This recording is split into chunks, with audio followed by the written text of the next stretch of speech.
سلام، امروز میخوایم ترین ویدیو اینستا که قسمتش به زبان انگلیسی هست رو ترجمه کنیم. قبلش لطفا دکمه سابسکرایب رو بزنید.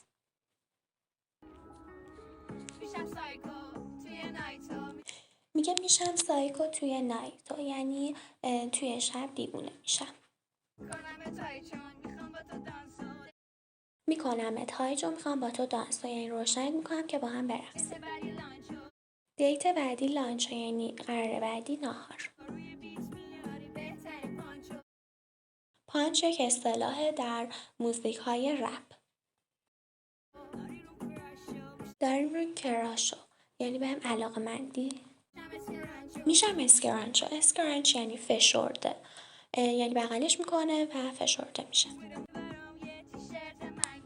منگو هم که یک برنده.